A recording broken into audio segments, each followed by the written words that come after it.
Welcome to another episode of the Empowered to Connect podcast, where we come together to discuss a healing-centered approach to engagement and well-being for ourselves, our families, and our communities. I'm your host, JD Wilson, and today on the show, we've got an incredible guest, friend of the program, but a national voice in civil rights history, as well as the professor of Africana Studies and the associate chair for the history department at Rhodes College in Memphis, Tennessee. And Dr. McKinney is going to be with us to talk about how we got here in our country as it pertains to the civil rights movement and what these new waves of movements could mean for us.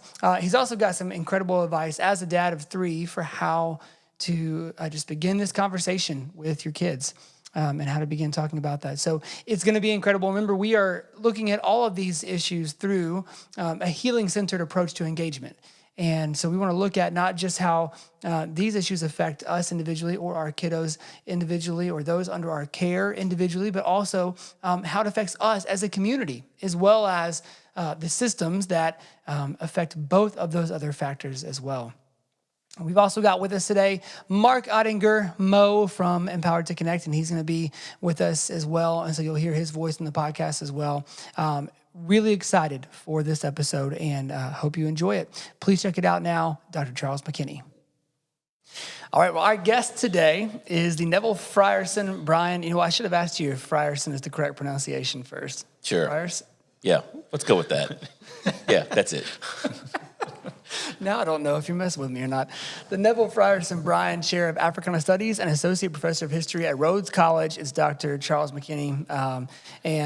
Doc, you're also the author of 2 books and contributor to 15, 20,000 others, it seems like. But we wanted to have you on today for a myriad of reasons. But one, as we are in an unprecedented time of discussion right now, particularly around as it pertains to race and for our audience, parenting. We have a lot of people who are for the first time in their foray into this conversation, both with their kids, with other families, with their communities. And so I wanted to have you on today. So if you wouldn't mind, before we dive into that topic, would you just kind of give a brief background on who you are and kind of where you're from? Sure. First off, always good to break bread with you brothers. Always good to break bread here at Fellowship. Thank you for having me on. I really appreciate it. So, all right, me, really quickly.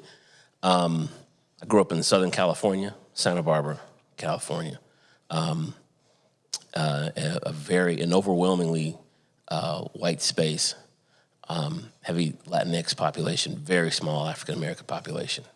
In the house of Charles and Lil McKinney, my 2 parents from Arkansas, both born in the Jim Crow South in the 1930s.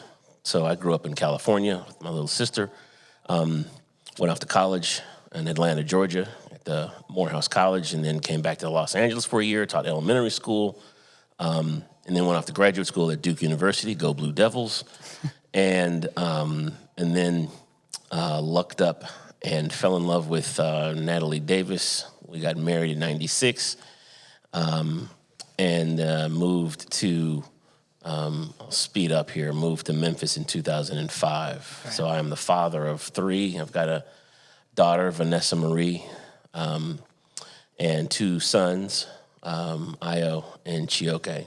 And the 2 boys are in the house, and they both need to get jobs. Awesome. Well, as we were talking before the record button was hit today, one of the things we talked about is obviously to understand the background of this discussion. We got to go back 400 years to when African people were first brought to America. And so I guess our question to you before was, why don't we just let you share what you want to share with us? And but would you mind setting the table for what we're seeing now and kind of the history that has set the foundation for this time in history to be what it is? Sure, and I'll do it really quickly, and I'll start off with this. Every year we celebrate July 4th, right? Every year, and why do we do that? We do that because we're celebrating a legacy. We're celebrating the legacy of freedom. a legacy that was sort of crystallized in the 1700s, and that we still lay claim to right now, right? Literally like right now, right? So we honor and recognize the power of that legacy and the power of that history. And we honor and recognize the values that we espoused in the 1770s. So where I go from there then is, when it comes to race relations in this country, we also have to honor and recognize the values and the dynamics that we constructed at that same time, right? And so what I talk about in my classes is the simultaneous construction of freedom and unfreedom, right? Just as we were creating, at the exact same time we were creating a legacy of liberty and justice. We hold these truths to be self-evident. All men are created equal. Notice that, men, right? We were also creating a legacy of slavery, a legacy of racial subordination, right? So if we don't believe that that our legacy of freedom, I'll back up. We don't believe our legacy of freedom sort of petered out at some point, right? We believe that that's still here. We believe that it's still vibrant, that it's still with us, that we build on it day in and day out. Well, I hate to tell you, right? This other legacy, we did the same thing, right? We constructed unfreedom the same way we constructed freedom. We built a set of values. We built a set of ideas about racial inequality, right? And we wove those ideas into the fabric of the nation, right? So our Constitution that we love, right, sanctifies the ownership of other people, right? And it really gets tricky when you start to think about it. And I don't want to, I'm not going to, we're not going to get lost in the weeds here, right? But one of the things that we can think about in this was that in the 1700s, one of the things we said is, free people have the right to own things. Free people have the right to own property. In the 1700s, people were property, right? So an expression of freedom for one group of people meant the literal enslavement of another group of people. Right, so if you could buy somebody in the 1770s, right, that was an articulation, that was an expression of your freedom. You could buy a table, you could buy a house, you could buy a horse, you could buy a farm, you could buy a 13-year-old girl, you could buy a 10-year-old boy, you could buy a 40-year-old man or woman to work for you for free for the rest of their natural lives. That was also an expression of freedom.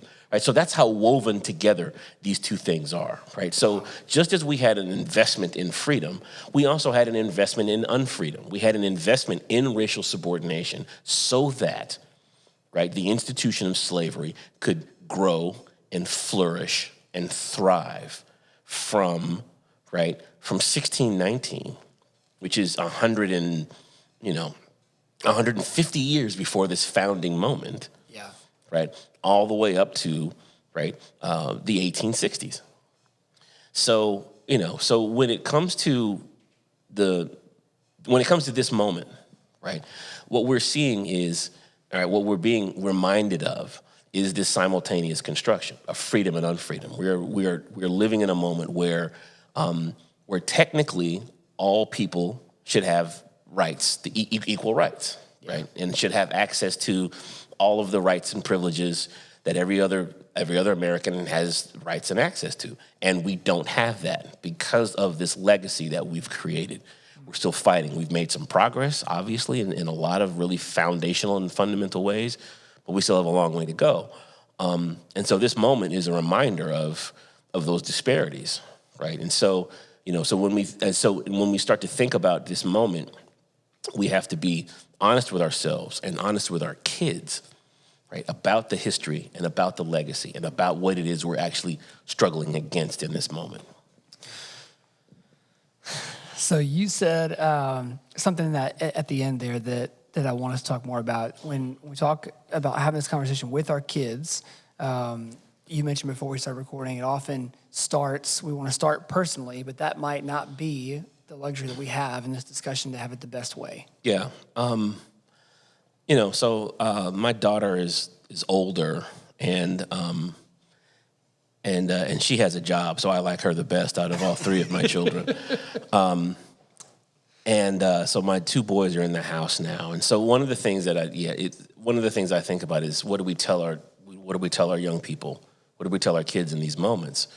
And, our first inclination as a parent is we want to just, as an African-American father to 3 African-American kids, I just want to hug them up and you're like, you can't leave the house. We're just, we have a strong internet connection. We'll just play games and we'll just be here until you're in your 40s, right? And then maybe we'll talk about you leaving the house, right? Yeah. I am literally terrified every time my sons leave the house, right? So the inclination, which is powerful in this moment, is to pour into our children about their value and their worth, about how they are children of God, they are beautifully and wonderfully made, and to talk to them about how this moment is not a reflection on them. And if I'm not careful, right, that will be, there'll be a period after that declaration, right, about their worth and their value in our society, and about how awesome they are, right, and about how great they are and how they are loved and things like that. But then the historian in me kicks in, right, and the thing that I know about the long reach of African American history was that these are the words that came out of the mouths of parents during slavery, right? These are the words that came out of the mouths of parents in the 1660s, in the 1760s, right? In the 1830s, 40s, and 50s and 60s, right? And so, so imagine our fear now. Well, let's go back 200 years. Let's go back to the 1820s, and you're talking to your son or your daughter, and you don't know whether or not they will be sold away from you, or whether or not you will be sold away from them. Those parents were saying the same things to their kids, right? You are wonderfully and fearfully and beautifully made. You are a child of God. You are loved. You are part of a community. But at the end of the day, right, those parents did not have the power to save their children because they lived in an institution. They lived in a slave society, right? So the other thing, if that hypothetical parent in the 1820s had simply stopped at, hey, you know what? You're an awesome kid. I love you and you are loved. If they had simply stopped there, that would not have been enough, right? They have to keep going, and they have to say, now we have to talk about the circumstances in which we find ourselves. Now we have to talk about the reality of slavery. Now we have to talk about the fact that, you know what, I don't know whether or not you will be here tomorrow, or I will be here tomorrow. And it's a disservice to you if I let you, run around, if you're a young person, if I let you run around and not tell you about that, and not tell you about, and not be honest with you about the society in which you live. Right? So back up to 2020, I have to be, and my wife and I, we are of one accord of this, right? My African-American wife, we're like, look, we have to be honest with our kids about the society in which they live, right? Because so much of this is going to be out of their control, right? In terms of, at the end of the day, your niceness, the fact that your parents are educated, the fact that you live in a comfortable middle-class home, none of that matters in very particular instances once you leave the house, right? And so when you bump into those instances are not about you, right? Those instances are about the society in which we live and the choices that individuals are making in the context of that larger society, right? So I have an obligation to tell you about this society and how this society operates, for good and for ill, right? And if I don't do that, then I'm doing a disservice to you, because you should not come home surprised. You can come home hurt, right? You can come home offended. You can come home wounded. You can come home mad, because humans will be humans, right? And there will always be somebody out there that's going to say something or do something. Right. So you can come home choking back tears. That's not I'm not telling you to not do that, right? But at the end of the day, I don't want you coming home and be like, I don't understand why this person could do this to me. I want you to understand that. Wow. Right? I mean, this is literally like, when we raise girls, we tell our girls that, there are people out there that will harass you, that will malign you, that will, that you'll get catcalled. You'll get, there will be some random dudes who will say some, inappropriate things to you. Yeah. Right. That's part of life. Yeah. So, so that I'm not doing a service to my daughter by not telling her that that's going to happen when she leaves the house. Right. I don't want to put my daughter in a position where she leaves the house and she's like, somebody said something really offensive to me. I don't understand why people would do that. Well, then that's not me doing my job. Yeah. Right? If you don't understand that. So yeah, we have to be honest with our kids. Yeah. I'm thinking through just adopted foster parents that have adopted or are fostering transracially.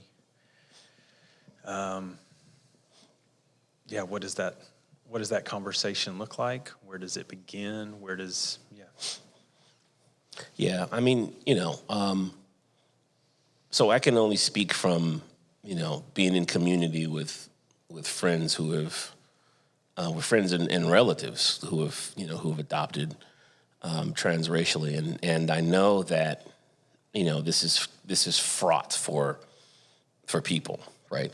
And it should be fraught. You should be worried about these things, right? Yeah. So if you're a white couple and you have adopted a black child, right? You should be thinking. My sense of it is that you should be thinking about this, like from day one, right? Because your idea of, if you have this idea that, for instance, you're going to teach your children that there's, there aren't races, there's just one race, there's just the human race, and if you're going to go down that road, then you're going to have to be prepared for some really serious blowback when your black child leaves the house and is confronted and is dealt with as a black person, right? Wow. You can't. I mean, that's a disservice to your child, right? I mean, again, back to the gender analogy, right? I mean, we didn't tell our daughter, Vanessa, you know what? I don't see, we don't see gender in this house. So you know what? You're just a human being. So you just go out and just be human, right? And then have her be surprised that people treated her like she was a girl. Right. Right? Dad, someone called me a girl. I don't understand why they would do that. What? I don't even know what that means. Well, sweetie, actually, maybe we should have a conversation, right? We don't do that, right? We don't do that, and so we have to, because again, when we go back to this idea that, we have to be careful, right? And we have to be careful in terms of making the distinction between the things that we can control and the things that we can't, right? And we also have to be honest about the society in which we live, right? And so, for the transracial adoptions, for folks who've adopted non-white kids, you have to take an honest assessment of your society. And it's, again, I'm not suggesting that, every day of your kid's life is going to be like a race war, right? That's not the suggestion here. Although you do have to be mindful about how this plays out for kids. That depends on where you live, right? That depends on where your kid's going to school. That depends on, the groups of other kids that your kids are playing with, right? Depends on all these other things are going to kick into that. So, I'm thinking about one family that, was really mindful of these dynamics, and they sort of shifted their lifestyle to accommodate the fact that they had black children, right? Yeah. So their black kids grew up in an environment where they weren't the only black kid, right? They grew up in an environment where, their friend group was racially, was racially diverse. Their church life, right? They left their, lily white church, and they found a multicultural church, right? They're like, look, we're going to do this. We're going to keep this in mind, right? So that, their kids got both messages, right? That, that you were loved by us, but we also know and understand that, that this is something that we do not share. Right? We do not share. You all are black. We are not. Yeah. Right? but we're not going to raise you as if you are not black, right? As if that does not mean anything. Would we like that not to mean anything? That would be, on some level, sure, that would be great. But that's not the place in which, that's not where we live, right? And so this moment where we are right now is a searing and tragic reminder of the fact that that's not where we live. Yeah. I want to go back to history for a moment. We saw in the late 60s a series of, not unlike today, riots, moments, Dr. King's assassinated, and there was both a greater division drawn and then a big surge and push for rights. When we look at post-1968 until now, what are some of the mistakes that were made societally that we can be looking at now and being mindful that we don't repeat history in a negative way when there is a moment where we can affect change in the world? Sure, I think so. I think we have to be mindful of why we saw what we saw in the late '60s, right? Starting in the early '60s, we tend to sort of gloss over the violence that we saw in the early '60s. Right, we tend to talk about that in a very different way, which is something that we have to also sort of knock around, right? When we talk about the riots, and we talk about the violence we see in cities, in urban centers and urban cities, for some reason we have made a distinction between that and the violence we saw in Birmingham, right? The violence we saw in Selma, the violence we see in the nonviolent phase of the civil rights movement, right? Yeah. These people are met with brutal acts of violence. Right, in response to children marching in Birmingham, Alabama in 1963, racial terrorists blow up a church and kill 4 little girls. That's violence of the most vile sort. Right. So then we start to see these urban rebellions in '64 and '65, all through the '60s, and that is a function of outright rage and frustration.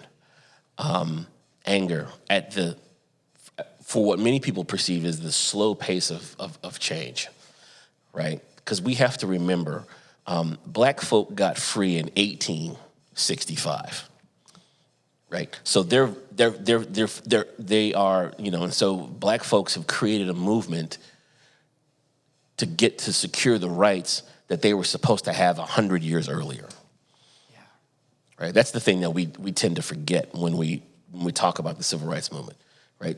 This is a century-long conversation, right? Black folk got free in 1865, become citizens, and get the right to vote in the late 1860s, late 1860s, early 1870s. So again, we're talking about a century worth of, and then their rights are taken away from them by way of racial terror. Reconstruction comes and goes.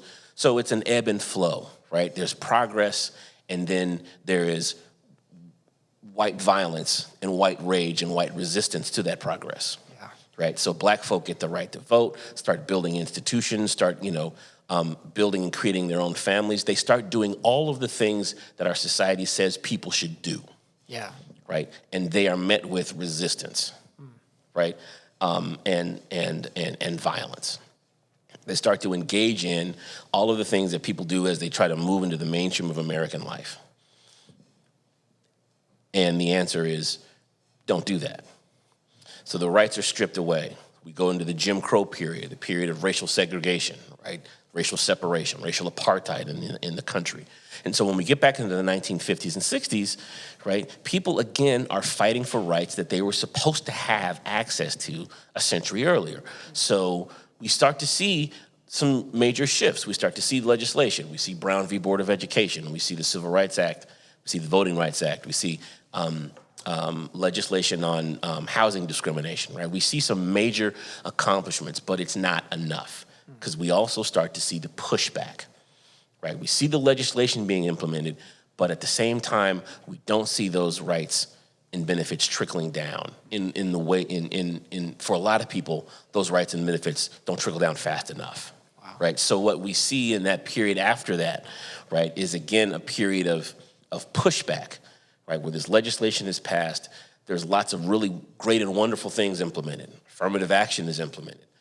We start to see rising rates of black folks going to college, black folks entering into professional schools, more, an uptick in, black home ownership and things of this nature. So there is some movement, there is some forward movement, but there's also, right, a pushback, which starts from the office of the White House, right, is echoed in the Supreme Court and is echoed in Congress, right, where we start to see legislation being chipped away at, not being implemented. So we go from the 1970s, 80s, and 90s, again, to a really mixed period, a period of progress, but also a period where that progress becomes harder and harder to accomplish, harder and harder to achieve, right? And so, and in the area of police brutality and police conduct, we don't see, the progress is negligible, right? I would say, right? So, and this is one of those areas that has been, really, really difficult to counter, really, really difficult to confront, and it's really hard to do. And so again, that's why, that's why we're here, right? It's the best of times, it's the worst of times. Man. Well, I would like to talk for the next 30 hours or so about all of this. But we do have to wrap up at some point. So thinking for parents now who are parenting in this environment, any advice for ways that we're not going to miss the moment with our kids, and that when our kids are sitting at these tables 20, 30 years down the road, they can look back and see, Mom and Dad prepared me well for this by having these conversations now or doing this. Are there resources you would point toward, or starting points for people as they begin this discussion with their kids to prepare their children to walk well so they're not surprised when they come home? Yeah, that's a good question. For the parents right now, I think it's really important, we got to model for our kids, right? We got to model for them the behavior that we want to see. And so I get a lot of requests from people about, what books should I read, and, what should I read and stuff. And I have I always have a couple in my pocket, right? If you're new to this, you need to read James Baldwin's Fire Next Time, right? Okay. You need to read Ta-Nehisi Coates' Between the World and Me. You need to Google. Google is your friend, right? You need to go and you need to go out and find the resources that you can find, and you can do that, right? I had a friend of mine say once, folks can Google how to eat gluten-free in Romania, right? And Google to find out the mating habits of the great speckled cormorant, but can't Google institutional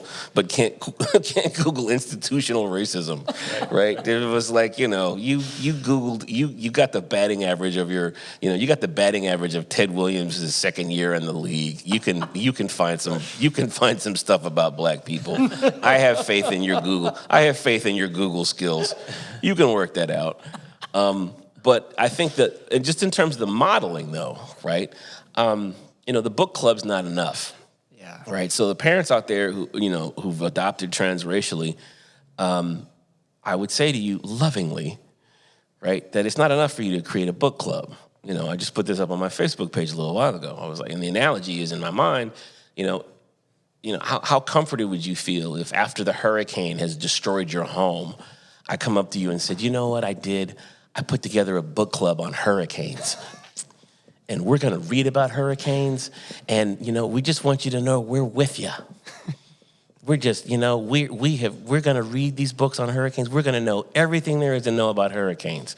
How comforted are you by the fact that I know more about hurricanes now? Yeah. Right. That's preliminary work. Yeah. Right? That's the work you do. That's your preparation. Yeah. Right? That's your prep work, in order for you to then walk in a very particular way and model for your kids. So the question becomes, okay, what am I going to do to fix the situation, to address the situation in which we find ourselves, right? So this is not, right? This isn't Harry Potter. This is not about, there's unknown dark magical forces out there that are responsible for why we're here. Right. We're here for very specific reasons. Yeah. You have to understand and know and honor those reasons, and then figure out, okay, how do I plug in to address these problems? Whether it's at my kid's school, whether it's in the larger community, what work am I going to do, right? Because again, I heard somewhere this Jewish carpenter from a little while ago, right, said something about faith. One of his disciples said something about faith and work, Yeah. right? So there's you can't have one without the other, right? One without the other that's one of them just dead, right? So Right. so then then you have that gospel kick in and say, what do I need to do? What do we need to do collectively if we want this place to be better for our children? What are we doing right now to make it better for our children? That's what they will see.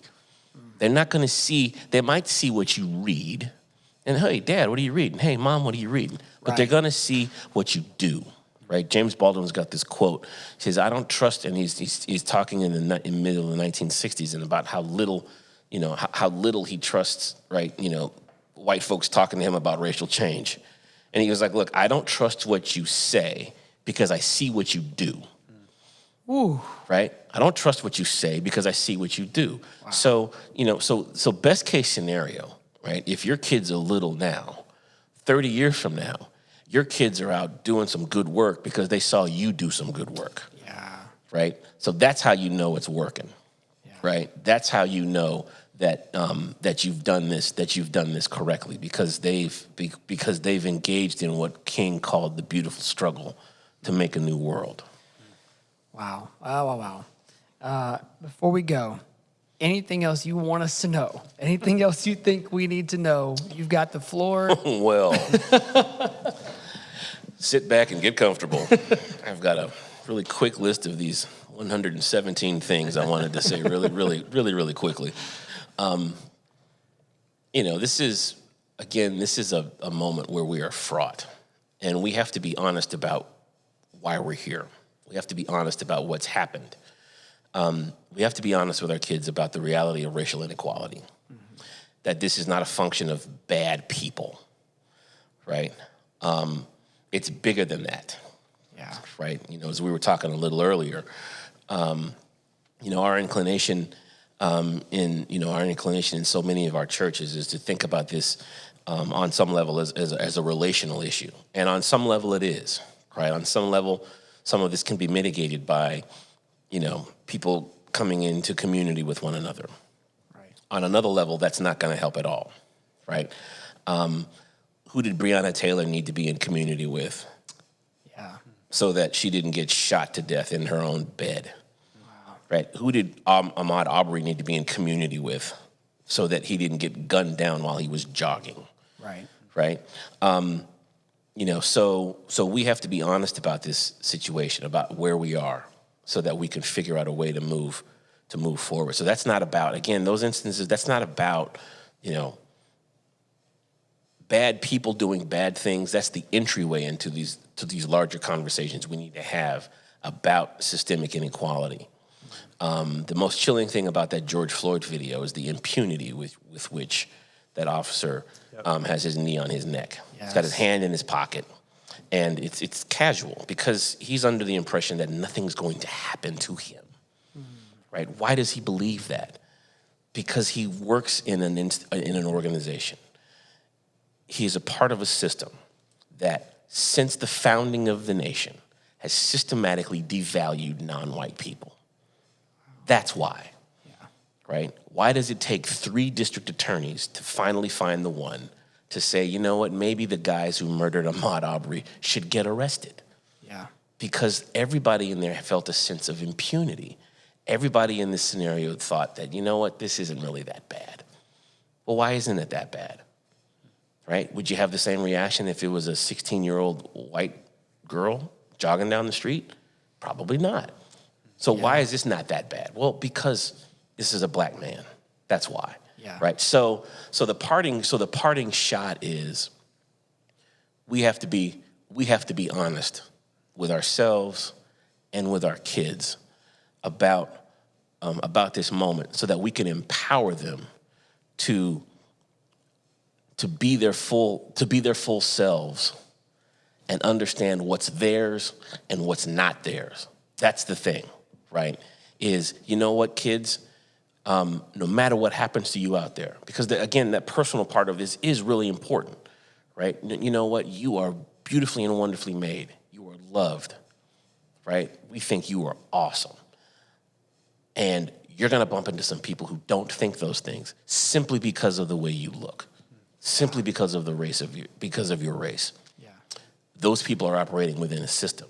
There are a few bad apples, but at the end of the day, it's not they're bad apples because they exist in a system that allows them to be bad. In some instances, encourages them to act in these ways, right? Yeah. So we have to know that, so then we can figure out what we're going to do about it. Doc, thank you so much. Thank you. Yeah, thanks for coming on today. Tell us where we can find you, where we can read your stuff, where we can follow you online, etc. Oh wow! So yeah, I'm on Twitter, and I think I'm Charles McKinn 2. I think that's right. And then yeah, that's it. That's we'll link that's in the show notes. Yeah, cool. And for those of you who live in Memphis, a book that I edited with my friend and colleague Aram Goodsouzian is called An Unseen Light, Black Struggles for Freedom in Memphis, Tennessee. So for you Memphians out there, you should pick that up. You should pick up at least 4 or 5 copies because, as I mentioned earlier, I've got 2 children with no jobs. So daddy needs all that money for bread and eggs and milk. Well, and for that matter, folks outside of Memphis can pick up Greater Freedom, right? Yes, that's right. Wilson, North Carolina. The evolution of the civil rights struggle in Wilson, North Carolina. Another brilliant book. But so there's lots of really good stuff out there to read. Hopefully, I've contributed a couple of things. But keep reading, but also understand and remember that's your preliminary work. That's your warm up. Yeah, Dr. McKinney, thank you. Always a pleasure. I've said it many times. You have been an unbelievable resource, friend, and mentor. So thank you. Really appreciate it. Yeah, thanks for having me on, y'all. Awesome. Well, that's going to do it for our podcast today. Thanks to Dr. Charles McKinney for joining us. Don't let your kids come home surprised. They can come home sad. They can come home confused. Don't let them come home surprised by what they find. Powerful, powerful stuff. Hope you found today informative. Hope that it was helpful for you. And if it was, do us a favor and hit the rate and review button on Apple Podcasts. Give us a 5-star review. That really helps us to be able to become visible to other folks who may also need this content in their lives. And so if you're enjoying what you're hearing, please do share the podcast and rate and review it. We hope that you are enjoying it indeed. So as we sign off this week, we will see you soon. We got more incredible content coming up soon. In the meantime, feel free to check out empoweredtoconnect.org. Find us on our Facebook page as well. And we will talk to you soon.